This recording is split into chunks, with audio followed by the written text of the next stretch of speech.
Hey guys, welcome back to the channel. Something I've been thinking about lately has been worrying, the nature of worrying, and of course how it relates to Stoicism.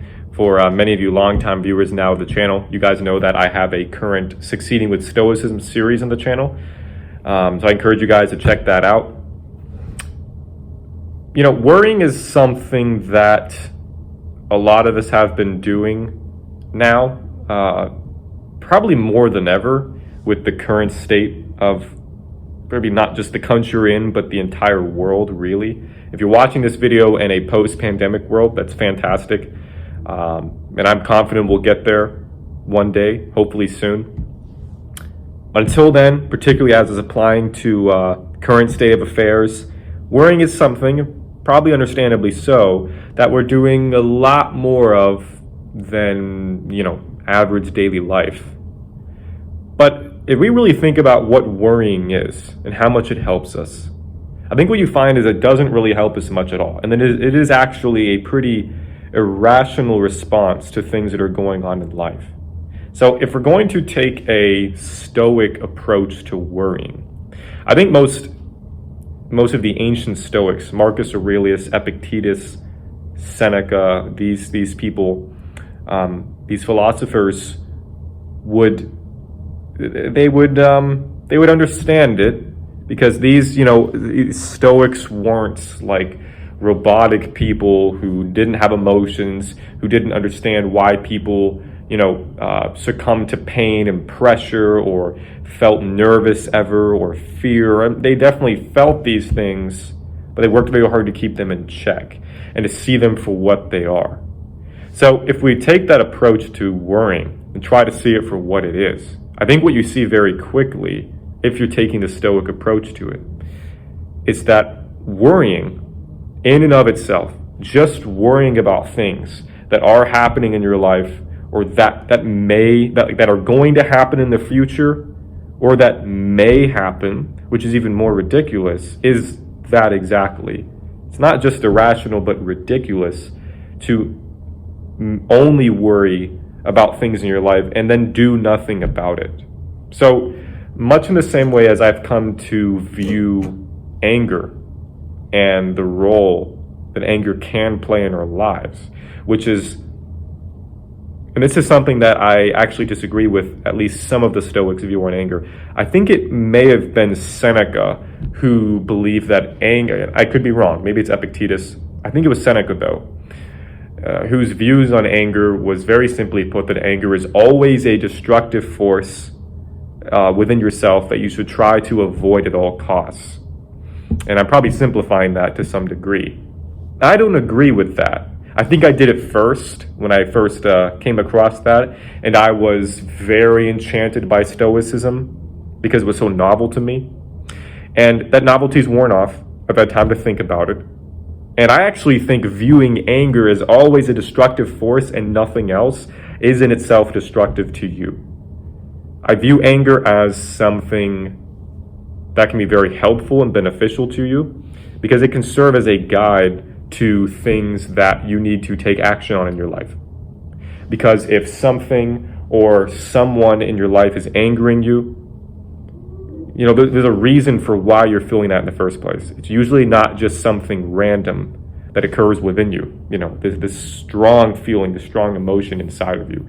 Usually it is the case that anger is instead, as I view it, pointing you in the direction of something you have to go and take care of in your life, right? Because things and people anger us for a reason, for some certain reason. So in a similar way, I also take the same approach to worrying.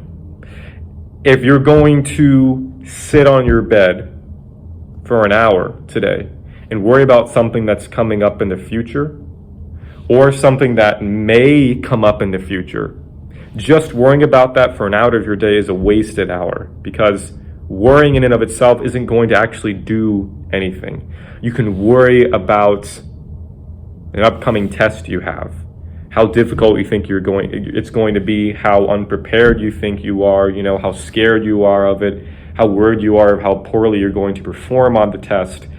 But if you do not then do something about it, It's a wasted hour. You've worried about this test for an hour, but nothing's happened. That hour could have been dedicated instead to preparing for the test, which of course means that when test time comes, you're better prepared. But worrying in and of itself does nothing. A test, and it can be a major test, but that is a more low stakes example. We can amp it up, of course, for many different situations in life, but I think you get my point. If we apply this Stoic approach to worrying, what we see is that worrying in and of itself is a waste of time.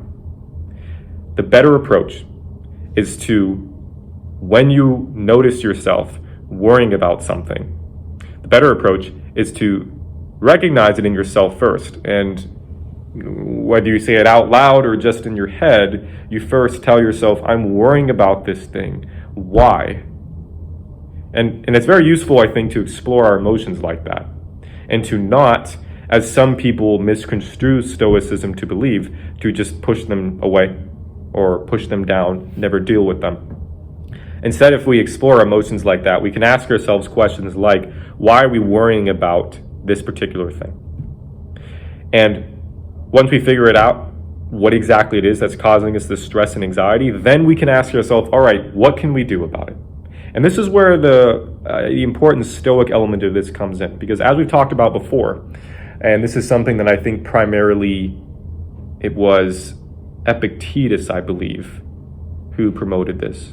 But regardless, it is I would say a key tenet of Stoicism. It's to divide your life into things that you can and can't control. So if we take something we're worrying about, we can ask ourselves, all right, I'm worrying about this thing. This is making me very stressed out, very nervous, very anxious. Is there something, is there something I can do about this? Can I take action in some way? If the answer is yes, go and take action. That will help certainly, and right away, immediately start alleviating those nerves. Because you're going to be able to see yourself taking action. Action alleviates anxiety. That's a pretty good phrase, I think, to live by, to keep in your head. Action alleviates anxiety. If you're doing something about it, you no longer feel helpless.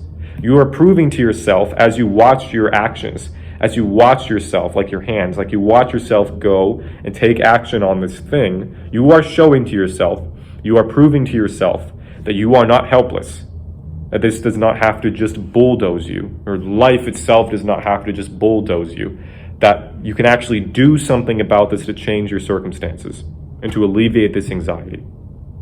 Now, if you're worrying about something that is going to come along in your life regardless of what you do, then I think it's good to make peace with that and to maybe exercise a form of radical acceptance on the matter, where you realize very quickly the reality of the situation, which is that this doesn't seem like there's anything I can do to stop this. Okay.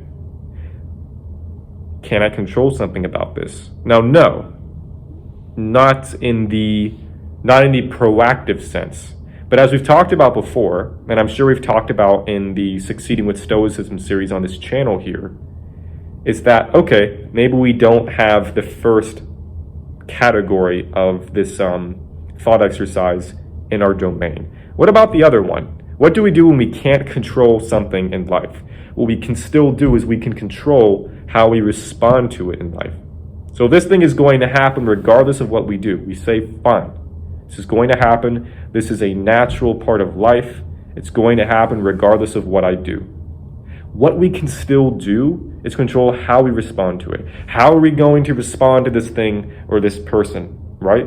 This is something that we have control over. And this is something I believe that no matter what we do in life, we have control over. Whether it is adapting to it in some kind of a physical way, a physical manifestation, as in something happens to us and then we take action in responding to it to try and change the outcome after. Or at the very least, which I think no matter what happens in life, no matter what circumstances you find yourself in, if all else fails, you still will always have control over your thoughts and your feelings and emotions, what you're thinking, what you're feeling. You always have control over how you're feeling about things. Even if you find yourself in a position in life where you don't even have enough free will or freedom to actually even respond to this thing that's happening to you in your life, you still will always have control and power over your mind, over how you choose to let this thing affect you or not. And if so, to what degree, if at all. And I think it's very helpful to think about. So to circle this back to the beginning of this video here, this topic of worrying, I think the Stoic approach is very helpful for us, because worrying in and of itself does nothing.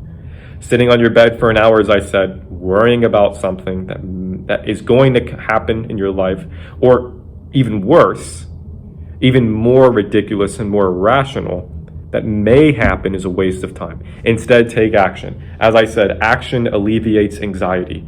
Go out into the world and start taking action. Start shaking things up in your life. See what you can do to start changing your circumstances in your life. It is a far more effective strategy to combat negative circumstances in your life than just worrying. Because worrying in and of itself does nothing. Identify what it is that is the source of the stress and anxiety and nerves and worrying, and then take action. Action alleviates anxiety. Remember that. Action alleviates anxiety. I hope you guys enjoyed this. Make sure to hit the, how many things do we have now? The subscription button, the notification bell, so you guys know when I'm posting more videos. Make sure to like the video and drop comments below. Let me know what you guys want me to talk about in the future. And until then, I'll catch you guys later. Peace.